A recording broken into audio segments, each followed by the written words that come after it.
सेठ चेतराम ने स्नान किया, शिव जी को जल चढ़ाया, 2 दाने मिर्च दबाए, 2 लोटे पानी पिया और सोटा लेकर तगादे पर चले। सेठ जी की उम्र कोई 50 की थी। सिर के बाल झड़ गए थे और खोपड़ी ऐसी साफ सुथरी निकल आई थी जैसे ऊसर खेत। आपकी आंखें थी तो छोटी लेकिन बिल्कुल गोल। चेहरे के नीचे पेट था और पेट के नीचे टांगें मानो किसी पीपे में 2 मेखें गाड़ दी गई हो। लेकिन यह खाली पीपा न था, इसमें सजीवता और कर्मशीलता कूट कूट कर भरी हुई थी। किसी बाकीदार आसामी के सामने इस पीपे का उछलना कूदना और पैतरे बदल कर देखकर किसी नट का चिगिया भी लज्जित हो जाता। ऐसी आंखें लाल पीली करते ऐसे गरजते कि दर्शकों की भीड़ लग जाती थी। उन्हें कंजूस तो नहीं कहा जा सकता, क्योंकि जब वह दुकान पर होते तो हर एक भिखमंगे के सामने एक कौड़ी फेंक देते। हाँ, उस समय उनके माथे पर कुछ ऐसा बल पड़ जाता, आंखें कुछ ऐसी प्रचंड हो जाती, नाक कुछ ऐसी सिकुड़ जाती कि भिखारी फिर उनकी दुकान पर न आता। लहने का बाप तगादा है, इस सिद्धांत के वह अनन्य भक्त थे। जलपान करने के बाद संध्या तक वह बराबर तगादा करते रहते थे। इसमें एक तो घर का भोजन बचता था, दूसरे आसामियों के माथे दूध, पूरी, मिठाई आदि पदार्थ खाने को मिल जाते थे। एक वक्त का भोजन बच जाना कोई साधारण बात नहीं है। एक भोजन का एक आना भी रख लें तो केवल इसी मद में उन्होंने अपने 30 वर्ष के महाजनी जीवन में कोई 800 रुपये बचा लिए थे। फिर लौटते समय दूसरी बेला के लिए भी दूध, दही, तेल, तरकारी, उपले, ईंधन मिल जाते थे। बहुधा संध्या का भोजन भी न करना पड़ता था, इसलिए तगादे से न चुकते थे। आसमान फटा पड़ता हो, आग बरस रही हो, आंधी आती हो, पर सेठ जी प्रकृति के अटल नियम की भांति तगादे पर जरूर निकल जाते। सेठानी ने पूछा, भोजन? सेठ जी ने गरज कर कहा, नहीं, सांझ का आने पर देखी जाएगी। सेठ जी के एक किसान पर 5 रुपये आते थे। 6 महीने से दुष्ट ने सूद ब्याज कुछ न दिया था और न कभी कोई सौगात लेकर हाजिर हुआ था। उसका घर 3 कोस से कम न था, इसलिए सेठ जी टालते आते थे। आज उन्होंने उसी गांव चलने का निश्चय कर लिया। आज बिना दुष्ट से रुपये लिए न मानूंगा, चाहे कितना ही रोए घिघियाए। मगर इतनी लंबी यात्रा पैदल करना निंदास्पद था। लोग कहेंगे नाम बड़े दर्शन थोड़े, कहलाते सेठ चलते हैं पैदल। इसलिए मंथर गति से इधर उधर ताकते, राहगीरों से बातें करते चले जाते थे कि लोग समझें वायु सेवन करने जा रहे हैं। सहसा एक खाली इक्का उनकी तरफ जाता हुआ मिल गया। इक्केवान ने पूछा, कहाँ लाला, कहाँ जाना है? सेठ जी ने कहा, जाना तो कहीं नहीं है, 2 परग और तो और है, लेकिन लाओ बैठ जाएं। इक्के वाले ने चुपती हुई आंखों से सेठ जी को देखा। सेठ जी ने भी अपनी लाल आंखों से उसे घूरा। दोनों समझ गए आज लोहे के चने चबाने पड़ेंगे। इक्का चला। सेठ जी ने पहला वार किया, कहाँ घर है मियाँ साहब? घर कहाँ है हुजूर, जहाँ पढ़ रहूँ वहीं घर है। जब घर था तब था, अब तो बेघर बेदर हूँ, और सबसे बड़ी बात यह है कि बेपर हूँ। तकदीर ने पर काट लिए, लडूरा बनाकर छोड़ दिया। मेरे दादा नवाबी में चकलेदार थे, हुजूर 7 जिले के मालिक, जिसे चाहे तोप दम कर दें, फांसी पर लटका दें। निकलने के पहले लाखों की थैलियाँ नज़र चढ़ जाती थी। हुजूर नवाब साहब भाई की तरह मानते थे। एक दिन वह था, एक दिन यह है कि हम आप लोगों की गुलामी कर रहे हैं। दिनों का फेर है। सेठ जी को हाथ मिलाते ही मालूम हो गया, पक्का फिकैत है, अखाड़ेबाज, इससे पेश पाना मुश्किल है। पर अब तो कुश्ती बद गई थी, अखाड़े में उतर पड़े थे। बोले तो यह कहो कि बदशाही घराने के हो। यह सूरत ही गवाही दे रही है। दिनों का फेर है भाई, सब दिन बराबर नहीं जाते। हमारे यहाँ लक्ष्मी को चंचला कहते हैं, बराबर चलती रहती है। आज मेरे घर, कल तुम्हारे घर। तुम्हारे दादा ने रुपये तो खूब छोड़े होंगे। इक्के वाले, अरे सेठ, उस दौलत का कोई हिसाब न था। न जाने कितने तहखाने भरे हुए थे, बोरे में सोने चांदी के डले रखे हुए थे, जवाहरात टोकरियों में भरने पड़े थे। एक एक पत्थर 50-50 लाख का। चमक दमक ऐसी थी कि चिराग मात। मगर तकदीर भी तो कोई चीज़ है। इधर दादा का 40वां हुआ, उधर नवाबी बुर्द हुई, सारा खजाना लूट गया। छकड़ों पर लाद लाद कर लोग जवाहरात ले गए। फिर भी घर में इतना बच रहा था कि अब्बा जान ने जिंदगी भर ऐश किया, ऐसा ऐश किया कि क्या कोई भगवा करेगा। 16 कहारों के सुखपाल पर निकलते थे। आगे पीछे चौबदार दौड़ते चलते थे, फिर भी मेरे गुजर भर को उन्होंने बहुत छोड़ा। अगर हिसाब किताब से रहता तो आज भला आदमी होता, लेकिन रईस का बेटा रईस ही तो होगा।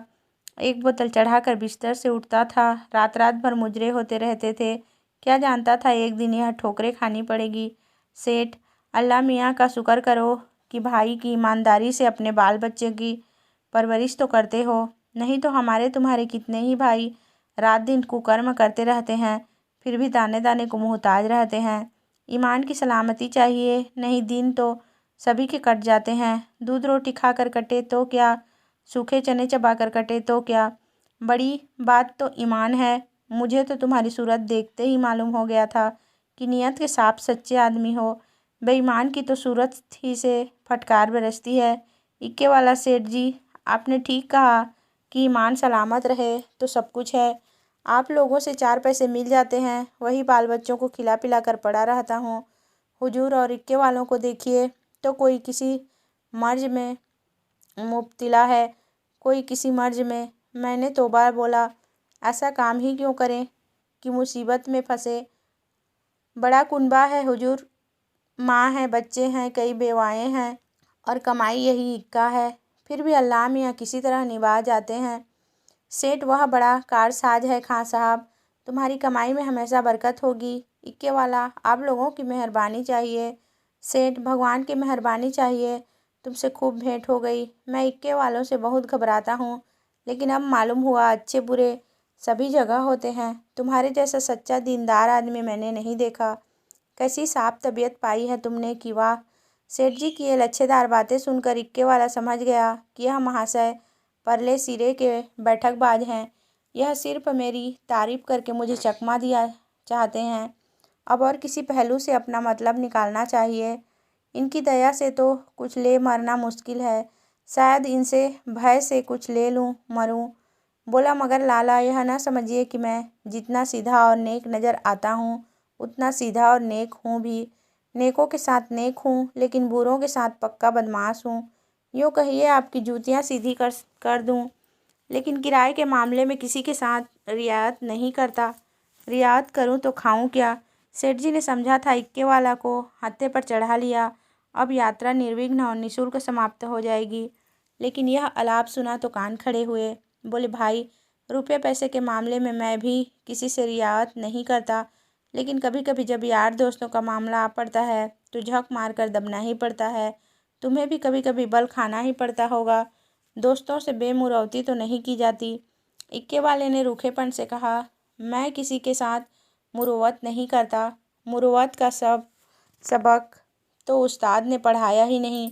एक ही चंचूल हूँ, मजाल क्या कि कोई एक पैसा दबा ले। घरवाली तक को तो मैं एक पैसा देता नहीं, दूसरे की बात ही क्या है। और इक्के वाले अपने महाजन की खुशामद करते हैं, उसके दरवाजे पर खड़े रहते हैं। यहाँ महाजनों को भी धता बताता हूँ, सब मेरे नाम को रोते हैं। रुपये लिए और सांप डकार गए। देखें आप कैसे वसूल करते हो बच्चा, नालिश करो, घर में क्या धरा है जो ले लोगे। सेठ जी को मानो जूड़ी चढ़ाई, समझ गए यह शैतान बिना पैसे लिए न मानेगा। जानते कि यह विपत्ति गले पड़ेगी तो भूलकर भी इक्के पर पाँव न रखते। इतनी दूर पैदल चलने में कौन पैर टूट जाते थे। अगर इस तरह रोज पैसे देने पड़े भक्त जीव तो फिर लेन देन कर शिव जी को जल चढ़ाने में जब से होश संभाला एक नागा भी न किया। क्या भक्त वत्सल शंकर भगवान इस अवसर पर मेरी सहायता न करेंगे। इष्ट देव का सुमिरन करके बोले, खां साहब, और किसी से चाहे न दबो, पर पुलिस से तो दबना ही पड़ता होगा, वह तो किसी के सगे नहीं होते। इक्के वाले ने कहा मारा कभी नहीं, उनसे उल्टे और कुछ न कुछ वसूल करता हूँ। जहाँ कोई शिकार मिला झट रास्ते भाड़े बैठाता हूँ और थाने पर पहुँचा देता हूँ। किराया भी मिल जाता है और इनाम भी। क्या मजाल कि कोई बोल सके। लाइसेंस नहीं लिया आज तक, लाइसेंस मज़े में सदर में इक्का दौड़ाता फिरता हूँ, कोई साला चू नहीं कर सकता। मेले ठेलों में अपनी खूब बन आती है, अच्छे अच्छे माल चुन कर कोतवाली पहुँचाता हूँ। वहाँ कौन किसी को की दाल गलती है, जिसे चाहे रोक लें। 1 दिन 2 दिन 3 दिन 20 बहाने हैं। कह दिया शक था कि यह औरत को भगाए लिए जाता था, फिर कौन बोल सकता है। साहब भी छोड़ना चाहे तो नहीं छोड़ सकते। मुझे सीधा न समझिएगा, एक ही हरामी हूँ। सवारियों से पहले किराया तय नहीं करता, ठिकाने पर पहुंचकर एक के दो लेता हूँ। जरा भी ची चपट किया तो आस्तीन चढ़ा पैतरे बदल कर खड़ा हो जाता हूँ। फिर कौन है जो सामने ठहर सके। सेठ जी को रोमांच हो आया। हाथ में एक सोटा तो था, पर उसका व्यवहार करने की शक्ति का उनमें अभाव था। आज बुरे फंसे, न जाने किस मनहूस का मुंह देखकर घर से चले थे। कहीं यह दुष्ट उलझ पड़े तो 10-5 दिन हल्दी सोंठ पीना पड़े। अब से भी कुशल है यहाँ उतर जाऊँ तो बच जाए।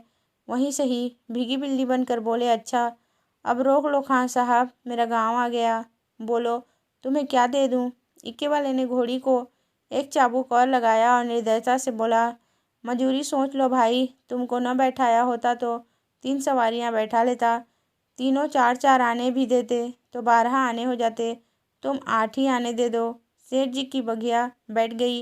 इतनी बड़ी रकम उन्होंने उम्र भर इस मद में नहीं खर्च की थी। इतनी सी दूर के लिए इतना किराया वह किसी तरह न दे सकते थे। मनुष्य के जीवन में एक ऐसा अवसर भी आता है जब परिणाम की उसे चिंता नहीं रहती। सेठ जी के जीवन में यह ऐसा ही अवसर था। अगर आने 2 आने की बात होती तो खून का घूंट पी कर दे देते, लेकिन 8 आने के लिए कि जिसका द्विगुण एक कलदार होता है। अगर तू मैं नहीं हाथापाई की भी नौबत आए तो वह करने को तैयार थे। यह निश्चय करके वह दृढ़ता के साथ बैठे रहे। सहसा सड़क के किनारे एक झोपड़ा नजर आया। इक्का रुक गया। सेठ जी उतर पड़े और कमर से एक दुअन्नी निकालकर इक्केवान की ओर बढ़ाई। इक्केवान ने सेठ जी के तेवर देखे तो समझ गया ताव बिगड़ गया। चाशनी कड़ी होकर कठोर हो गई। अब यह दांतों से लड़ेगी। इसे चुबल कर ही मिठास का आनंद लिया जा सकता है। नम्रता से बोला, मेरी ओर से इसकी रेवड़ियाँ लेकर बाल बच्चों को खिला दीजिएगा। अल्लाह आपको सलामत रखे। सेठ जी ने एक आना और निकाला और बोले, बस अब जबान न हिलाना, एक कौड़े भी बेसी न दूंगा। इके वाला, नहीं मालिक, आप ही ऐसा कहेंगे तो हम गरीबों के बाल बच्चे कहाँ से पलेंगे। हम लोग भी आदमी पहचानते हैं हुजूर।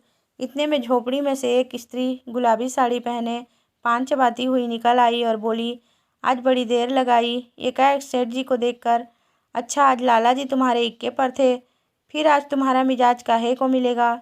एक चेहरे शाही तो मिली ही होगी, इधर बढ़ा दो सीधे से। यह कहकर वह सेठ जी के समीप आकर बोली, आराम से चरपैया पर बैठो लाला, बड़े भाग्य थे कि आज सवेरे सवेरे आपके दर्शन हुए। उसके वस्त्र मंद मंद महक रहे थे। सेठ जी का दिमाग ताज़ा हो गया। उसकी ओर कनखियों से देखा। औरत चंचल, बाकी कटीली, तेज तर्रार थी। सेठानी जी की मूर्ति आंखों के सामने आ गई। भद्दी, थल-थल, पिल-पिल, पैरों में बेवाएं फटी हुई, कपड़ों से दुर्गंध उड़ती हुई। सेठ जी नाम मात्र को भी रसिक न थे, पर इस समय आंखों से हार गए। आंखों को उधर से हटाने की चेष्टा करके चारपाई पर बैठ गए। अभी कोस भर की मंजिल बाकी है, इसका ख्याल ही न रहा। इसलिए एक छोटी सी पंखिया उठा लाई और सेठ जी को झलने लगी। हाथ की प्रत्येक गति के साथ सुगंध का एक झोंका आकर सेठ जी को उन्मत्त करने लगा। सेठ जी ने जीवन में ऐसा उल्लास कभी अनुभव न किया था। उन्हें प्रायः सभी घृणा की दृष्टि से देखते थे। चोला मस्त हो गया। उसके हाथ से पंखिना छीन लेनी चाहिए। तुम्हें कष्ट हो रहा है, लाओ मैं झल लूँ। यह कैसी बात है लाला जी, आप हमारे दरवाजे पर आए हैं, क्या इतनी खातिर भी न करने दीजिएगा। और हम किस लायक हैं। इधर कहीं दूर जाना है, अब तो बहुत देर हो गई, कहाँ जाइएगा। सेठ जी ने पापी आँखों को फेर कर और पापी मन को दबाकर कहा, यहाँ से थोड़ी दूर पर एक गांव है, वहीं जाना है। सांझ को इधर ही से लौटूंगा। सुंदरी ने प्रसन्न होकर कहा, तो फिर आज यहीं रहिएगा, सांझ को फिर कहाँ जाइएगा। एक दिन घर के बाहर की हवा भी खाइए, फिर न जाने कब मुलाकात होगी। इक्के वाले ने आकर सेठ जी के कान में कहा, पैसे निकालिए तो दाने चारे का इंतजाम करूं। सेठ जी ने चुपके से अठन्नी निकाल कर दे दी। इक्के वाले ने फिर पूछा, आपके लिए कुछ मिठाई लेता आऊँ। यहाँ आपके लायक मिठाई तो क्या मिलेगी। हाँ, मुँह मीठा हो जाएगा। सेठ जी बोले, मेरे लिए कोई ज़रूरत नहीं। हाँ, बच्चों के लिए यह 4 आने की मिठाई लिवाते आना। चवन्नी निकालकर सेठ जी ने उसके सामने ऐसे गर्व से फेंकी मानो इसकी उनके सामने कोई हकीकत नहीं है। सुंदरी के मुंह का भाव तो देखना चाहते थे, पर डरते थे कि कहीं वह यह न समझ ले लाला चवन्नी क्यों दे रहे हैं, मानो किसी को मोल रहे हैं। इक्के वाला चवन्नी उठाकर जा ही रहा था कि सुंदरी ने कहा, सेठ जी की चवन्नी लौटा दो। लपक कर उठा ली। शर्म नहीं आती? यह मुझसे रुपया ले लो, 8 आने की ताज़ी मिठाई बनवा कर लाओ। उसने रुपया निकाल कर फेंका। सेठ जी मारे लाज के गड़ गए।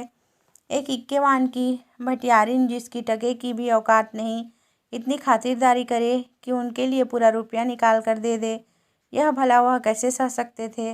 बोले, नहीं नहीं, यह नहीं हो सकता, तुम अपना रुपया रख लो, मैं रुपये दिए देता हूँ। यह लो 8 आने की, ले लेना।